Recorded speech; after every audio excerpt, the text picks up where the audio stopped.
we're looking at a series of topics for today. Of course, later on the show, we'll also look at the capital market and how it is performing, how it performed last week, and of course the outlook for the week. I hope to get Ambrose Omodio to join me. Of course, we're looking at the issues around analyzing FG's federal government school feeding program that was restarted in August 2023. There quite a whole lot of investments has gone into that space. And just to give you this piece of information, the Monetary Policy Committee of the Central Bank of Nigeria, they are meeting today and tomorrow, and a lot of people are saying that the rate, the MPR, might be increased, might be tightened further, given the last data we got from the NBS with regards to inflation rate there, which currently stood at 33.88% there. Not a very good one there. Not many investors and entrepreneurs are not interested in hearing messages like that, because the moment the MPR is increased, it affects the cost of borrowing at the commercial banks there. Back to our topic for today, we're looking at the school feeding program. Over the weekend, there is a video that went viral there. If my director can put up that video about the school feeding, how our children were being fed in some parts of the country. You can see that video there. You see what is being served as what we call soup in this part of the world there. You see that this is a school in southern part of Nigeria. Despite all the huge investment that has gone into this sector, I could recall in the 2024 budget, 100 billion naira were budgeted for a school feeding program. But again, if you look at what these children are being fed with, it looks very, very unhealthy there. Of course, it's disheartening. I tried to reach out to the senior special assistant to the president on school feeding program over the weekend, but she most of the messages we sent to her, we did not get feedback or a return from her. We hope we get her to react to all this disturbing video there. But I have joining me now in the studio Dorothy Nuhu-Aken'Ova. She's an entrepreneur, a policy analyst, and also a politician. She was a candidate in the last election. I hope she probably would have done better. But glad to have you on Business Daily. You want to make a quarrel with feedback, Abi?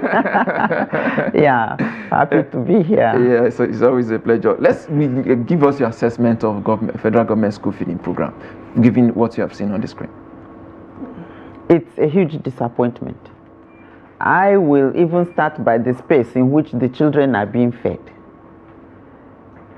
It doesn't look like anywhere children should be feeding from called school. I don't know if it's a classroom that is converted. The tables are ruined and everything. And then the plates they are being served food in. All of that, of course, depicts eventually the quality of food that the children are eating. We can't even tell what kind of soup that is. We are Nigerians. We know soup when we recognize it. This looks like water with palm oil floating over it. It's very, very sad. Of course, I'm sure in the course of the conversation, we'll go through all the issues involved and why our children are being fed this kind of food and in this kind of space. And the consequences, of course, that has on their growth, development, and even their psyche as they are growing up. Indeed. Looking at issues like this, if you've seen things like this, what immediately comes to your mind? Who should we blame? Who should we hold responsible at this point in time? I think that the people who are buying the food, the contractors who are supplying the food to the school, the dining hall master, those are the kind of people we can hold accountable. When I saw this video in my phone earlier, I thought about my days in school and how we would do shakara when they were still serving us jollof with a quarter chicken with either a banana or an orange to go with it. When breakfast was liver sauce with bread, with tea as much as you wanted, egg, Quaker oat milk, akara, corn flour. It was marvelous. People got lean at home, came back to school and added weight. We had good prefects who monitored the process of what was brought, what was supplied, the quality it was. We had a master who was in charge of feeding in the school, Mr. Moye, who would reject from contractors if they brought something bad. And the dining hall masters were to make sure that the cooks cooked right what was there. And if anything went wrong, they reported to the principal. And the principal would take it up. But with the kind of funding that is going on right now, trickling down to these levels, better than it was in previous years, I expect that the feeding would be of a much better quality than this. I would hold accountable those people who are directly in charge, seeing this kind of deplorable dining hall service. And those are the ones I would start by holding accountable. It was their responsibility to cry out, to say what you are giving us is not okay, if indeed it is not. But we know about how corruption feeds on the fund, from when the funding is disbursed to when it gets to the children. It's just a shame. Indeed. This is a show of shame. Indeed, it's shame. You mentioned during your old time how good it was, but unfortunately, the people from your generation are now in charge of running the affairs of the country, and this is what we are getting. It's a mixed grade. I can look at the age grade, you know, everybody is inside there. It's not just my age group people who are there, but at least those who have tasted better days, like my people, should be able to bear some weight on what happens given their own experience. Our dream is that children should get better than we did, not worse.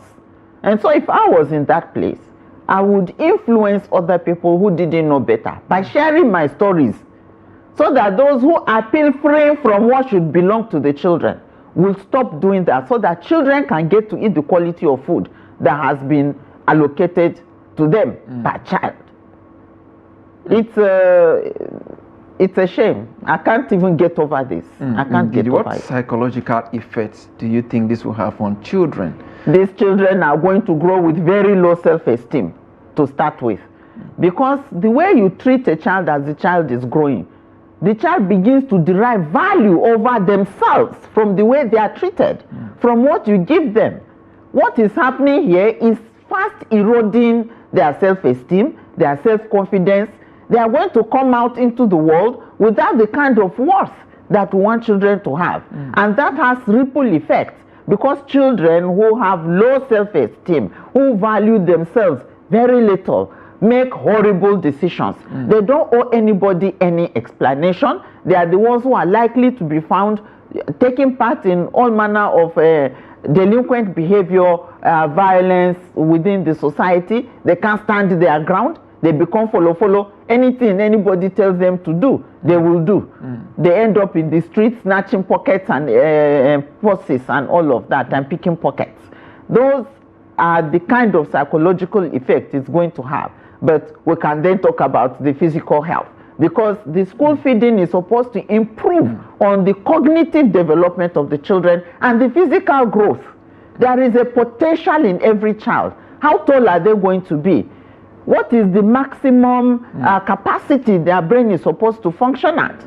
Nutrition is a part of what builds those components while growing up. And what we are seeing here, we're going to end up with children who have stunted mental cognitive development and stunted physical growth. That doesn't speak well of a nation like Nigeria. Indeed. I can see the passion in which you're speaking. Let's also see some pictures there. I could recall when the vice president, the former vice president, Yemi Osibajo, was the vice president. He went to some schools to monitor what our children were being fed at some point. He also even participates in joining the children to feed there. We can see the former minister of humanitarian affairs also doing same there when she was in the saddle. Do you think we are seeing all of this because of the lack of supervision? When you want people to come and inspect, the day vice president is going there, they are not going to serve that kind of food. They will put even their pocket salary to make sure children are fed well that day, so that they can get good scores. Vice president eating from the same plate. Because that day food was good.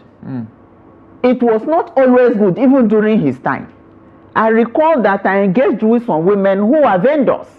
They will credit their account and immediately withdraw it once they have evidence of transfer. That was it.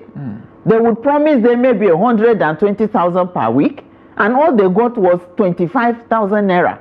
There was a time that there was a loaf of bread for 3 loaves of bread for a whole arm of class. It has always been full of corrupt practices, and I'm glad that this has come up so that the kind of forms can finally hit the ceiling. Let us all take dressing and correct what is wrong with our school feeding, because it is eye service, it is it's a corrupt system, and that system needs to be clean. Monitoring and evaluation is very important, but it's not in the place of the vice president to go monitoring and evaluating. Can we have a monitoring and evaluation team? Can we have a system that collaborates with other development partners that are interested in the development and growth of children to help the government monitor what's going on in these schools? That's the only way we can get it clean. You don't make me budget for an activity and then make me to go and monitor and evaluate it. I know what to do. Indeed, talking about budget now, in the 2024 budget, 100 billion naira was allocated for school feeding program. But when you look at this money compared to the food inflation we are having right now, this is a very far cry. Of course, the differences is clear. I agree. And there are estimates that would need eventually like 540 billion instead of 100 billion to feed these children. The question, however, remains, even the 100 billion, does it get to the children? I think there's going to be a whole massive education as autonomy returns to local government, so they understand that this is in their purview, and that they are going to be evaluated and assessed by other local governments, and we're going to be assessed by other countries depending on how our young people turn out. We see these tall people going to play basketball in the USA. Why don't we have those kind of tall people here? We are lucky to have Akin Olajuwon, who escaped and went over there. Can we have more of those kind of people who have potentially, or who have developed and grown to their fullest potential because they've gotten the kind of nutrition they were supposed to get from childhood? Let's make sure that the resources that are allocated get there. Yes, inflation is worrisome, removal of subsidy and all of that, because to tell the government to subsidize, that is like adding 400 billion more to the existing budget. It's going to bleed. Billion. It's going to bleed the country. What do you think is out of place, given the fact that children are indeed the hope or the future of tomorrow? It's because a good investment. Has also taken supplementary budget on other expenditures. It's a good investment. In fact, that is where our resources should go. It's ridiculous that we are the ones, we used to joke about it, but it's not a joke. When you see people giving their children out for ritual so that they will prosper. In other countries, parents die for their children to prosper. Can we sacrifice for our children to prosper? I'm all for a good investment in the sector, but how do we monitor it and channel it to make sure that, yes, we've looked after these inflation figures, that eventually the children are eating what they ought to eat, not that cooks are stealing part of the meat. The dining hall master is taking kegs of the oil away. The contractor is bringing 1/4 of what he ought to have supplied, and everybody is just maneuvering as covering for each other. We have to make sure that we have the team in place. The master may not even be getting the right supply. He's not getting the right supply, but he's not complaining, because from the wrong supply, he's going to take his own bit, or she's going to take her own bit. And that's how it works in a corrupt system. It's a whole school feeding is a whole system. It has to be restructured. Let's dismantle what is there. Let's restructure it. There is nowhere it was successful without the participation of civil society organizations. Nowhere. I have checked. Everywhere school feeding was successful, it was in partnership with other development partners. Talk to us more. In what capacity now you want government to partner with civil society and, of course, some private sector? I think that the monitoring and evaluation group can be set up in every local government area, and it can be in partnership with these other development partners at that level. And it should grow the same way up to the federal level. I remember that when we wanted to attack HIV head on, we had coordinating mechanisms, and it started from national right to the local government level. We should do the same thing here, because we really need to invest in these young people. We need people who will take over from us and do better and compete favorably with their international counterparts. And that means that they have to be well developed intellectually and physically. They have to have the capacity to concentrate and work and deliver. So we need to invest in that area, and we need to do that in partnership with the non-governmental organizations, with religious and traditional leaders or their representatives. We need even a private sector to come into this business of feeding our children. They owe us some responsibility as they make money off us. Let's make that robust kind of coordinating mechanism that will monitor the amount disbursed, that will monitor the way it is channeled all the way down to the very plate of the individual child in every school in Nigeria.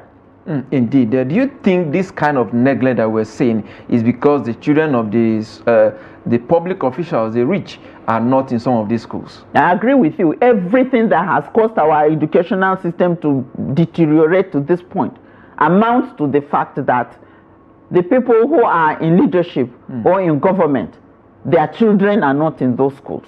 Or if you send some of them to that school, the children, by the sheer sight of the food, they will collapse. Because they are used to eating 3-course breakfast, 3-course lunch, and 3-course dinner. They are not even going to sit in a dining hall like that. They will start seeing flies and cockroaches and they will freak out, because that's not their kind of environment. And that's why I am totally for those in governance, in government in Nigeria, to have their children compulsorily, whether they have the means before or after, to put their children in public school. There is no excuse. If it is not good for you, then it's not good for everyone else. Then you claim that you are there for us, we vote you in, and then you take your children abroad and you leave our children to be suffering water and palm oil. It's not right. I believe that that has to do with it, not only in the area of feeding, but in the standard of education the children are getting. Indeed. That's a very serious concern you're raising. And some of you also say that but if you want to lead Nigeria, I don't have faith in the country that you're leading. You don't have faith in keeping your money here. Many of them, or many of these people that are leading us, have foreign account where they keep their money. Many of them don't even keep their money in the banks. They don't have their children here. Why then do you want to come and lead a country like Nigeria? They don't even go to our hospitals. They don't even go to our hospitals. You can imagine, some of them even have schools, but their children don't go to those schools. Absolutely. It's very bad. That's double standard. That is wickedness. That is evil. Because you are a leader, because you presented yourself to be of service to people, not to lord it over us and enrich yourself. There is need for total education in the area of leadership. I think the civic education we are giving our children should hammer on what it means to be a leader. And you know, they are copying bad already. When you see these students' associations, they have all sorts of people around them that are their age mates. They bring them water to drink, they carry their bag, they do all manner of things, they make their bed. That's not a leader.